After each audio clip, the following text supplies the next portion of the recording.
नमस्कार मैत्रिणींनो, पुष्पा पराते या यूट्यूब चॅनलवर आपलं खूप खूप स्वागत आहे मैत्रिणींनो. बघा, आज मी इथे नवीन व्हिडिओ घेऊन आलेली आहे. बघा, इथे आपण पुरणपोळीचं इथे पुरणपोळीसारख्या इथे पोळ्या मी केलेल्या आहे. पण बघा, इथे जे पुरण आहे हे पुरणाचा वापर केलेला नाही आहे, तर मी इथे खवा इथे वापरलेला आहे आणि ह्या खव्याच्या मी इथे पोळ्या बनवलेल्या आहे. आणि ह्या ज्या पोळ्या आहे आपण नैवेद्यासाठी सुद्धा गणपतीसाठी करू शकतो. तर इथे बघा, इथे मी बघा इथे ह्या छान प्रकारे इथे आज इथे अर्धा पावर खव्यामध्ये किंवा इथे 1 वाटी खव्यामध्ये मी इथे 10 ते 12 इथे पोळ्या इथे बनवलेल्या आहे.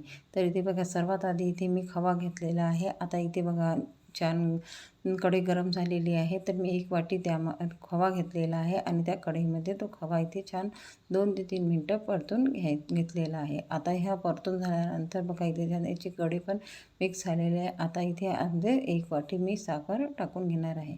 तर ही साखर मी इथे बारीक करून घेतलेली आहे, पिठी साखर यामध्ये टाकून घ्यायची आहे. तर इथे बघा, इथे मी 1 वाटी यामध्ये इथे पिठी साखर टाकून घेणार आहे. तर इथे इथे ही जी पिठी साखर टाकल्यानंतर आपल्याला इथे हे गॅस बंद करून घ्यायचा आहे. गॅस ठेवायचा एकदम कमी पॉवरवर गॅस ठेवायची आहे किंवा बंद पण केला तरी चालेल. पण इथे मी थोडा कमी पॉवर गॅस ठेवलेला आहे. 1 ते 2 मिनटं गॅस ठेवायचा आहे फक्त आणि मग गॅस बंद करून घ्यायचा आहे. तर मी नंतर गॅस बंद करून घेतलेला आहे. आता इथे बघा, हे छान मिक्स करून घ्यायचं आहे. आता हे थोडं इथे पातळ दिसत आहे. आता कारण की हे गरम असल्यामुळे इथे पातळ दिसत आहे. आपल्याला इथे याला 10 मिनटं आपल्याला थंड होऊ द्यायचं आहे. 10 मिनटं थंड झाल्यानंतर हे व्यवस्थित इथे कडक होणार आहे. तर इथे बघा, त्यासाठी बघा इथे मी जे पाती करण्यासाठी मी इथे बघा 1 वाटी मैदा घेतलेला आहे. त्यामुळे थोडं किंचितसं नमक टाकून घेत आहे आणि त्यानंतर इथे मी बघा इथे तुपाचं थोडं इथे 2 ते 3 चम्मच मोहन टाकून घेतलेलं आहे आणि हे जे सारण आहे मी इथे दुधाने भिजवून घेत आहे.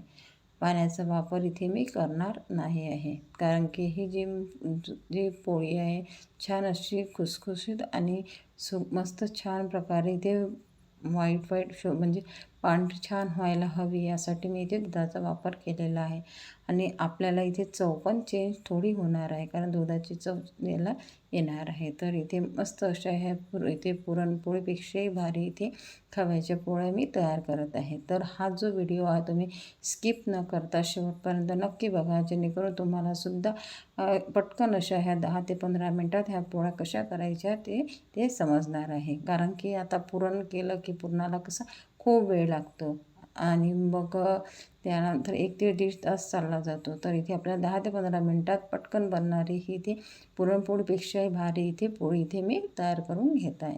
आता इथे बघा, इथे मी जे सारण आहे छान थंड झालेलं होतं आणि आता इथे जे मी इथे जी कणिक मळलेली होती ती पण इथे छान इथं मुरलेली आहे. आता इथे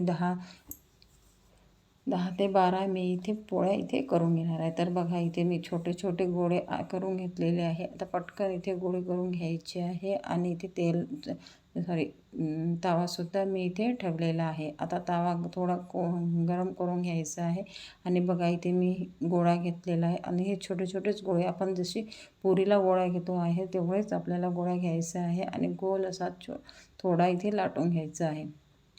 जशी आपण पुरी तयार करतो तेवढाच लाटून घ्यायचं आहे आणि त्यानंतर ते बघा सारण इथे भरून घ्यायचं आहे. भरल्यानंतर बघा, जसं आपण मोदकाला शेप देतो तशा प्रकारे इथे करून घ्यायचं आहे आणि व्यवस्थित ते दाबून घ्यायचं आहे. दाबलेलं नाही तर ते आपली पोळी आहे ती फुटणार, म्हणून इथे छान दाबून घ्यायची आहे आणि छान अशी गोलशी इथे पातळ लाटून घ्यायची आहे.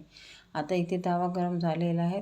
थोडं मी इथे तूप टाकून घेत आहे आणि तूप टाकल्यानंतर छान तिथे एक साईडने छान ती शिजू द्यायची आहे. बघा, इकडे एक साईडने तव्यावर पोळी पण शिजत आहे आणि दुसरी पोळीसुद्धा मी करून घेत आहे. म्हणजे पटपट झटपट अशा ह्या पोळ्या मी इथे खव्याच्या तयार करून घेत आहे. तर बघा, गणपतीच्या नैवेद्यासाठी किंवा गौरीच्या नैवेद्यासाठी आपल्याला पुरणपोळी करायची असते, म्हणजे पोळी करायची असते गोड काहीतरी. तर इथे आपण अशा प्रकारे इथे बघा आपण म्हणजे खव्याच्या पोळ्या इथे करू शकतो.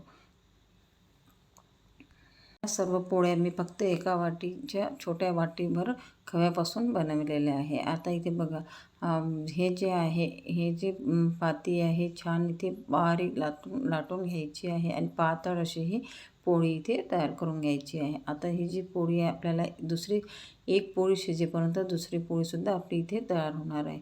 तर इथे बघा थोडं थोडं यामध्ये सारण टाकून तशाच प्रकारे ते करून घ्यायचं आहे. आणि जो एक्स्ट्रा वरचा जो इथे कणिक आहे किंवा हे जे आहे गोळा आहे तो आपल्याला काढून घ्यायचा आहे, जेणेकरून ते मस्त पोळी अशी प्लेन दिसणार आहे. आता इथे बघा इथे तूप टाकून घ्यायचं आहे आणि छान ते पोळी दुसरी पण पलटून घ्यायची आहे. आता ही सुद्धा काढून घ्यायची. अशा प्रकारे मी इथे 10 ते 12 पोळ्या इथे करून घेणार आहे. आणि इथे बघा तर बघा इथे ही पण पोळी इथे झालेली आहे. आता इथे राहिलेल्या सर्व पोळ्या मी इथे करून घेतलेल्या आहे. तर बघा मस्त अशी ही पण पोळी इथे शिजत आहे. तर बघा आपण कसं आहे नेहमी पुरण केलं की कसं पुरण करायचं भांडे पण जास्त निघतात आणि इथे पुरण करायला वेळसुद्धा लागतो. आधी डाळ शिजवून घ्यायची असते, नंतर पाक वगैरे करायचा असतो.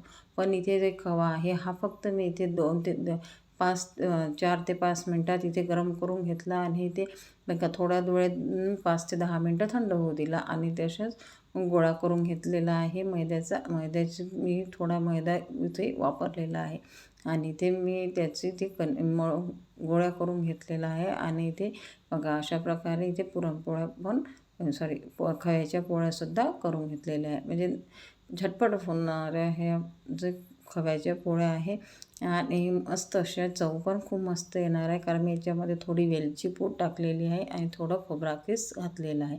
तर इथे बघा छान चव येणार आहे आणि बघा टम्म अशा फुगत आहे आणि बघा आकार पण छान गोल आलेला आहे. तर तुम्हीसुद्धा कमी वेळेत आणि झटपट अशा ह्या इथे नैवेद्यासाठी खव्याच्या पोळ्या बनवू शकतात. तर अशा प्रकारे ह्या मी इथे बनवलेल्या आहेत. तर माझं हे चॅनल सबस्क्राईब करून ठेवा, जेणेकरून तुम्हाला वेगवेगळ्या रेसिपीज मी आपल्यासोबत शेअर करेन. धन्यवाद.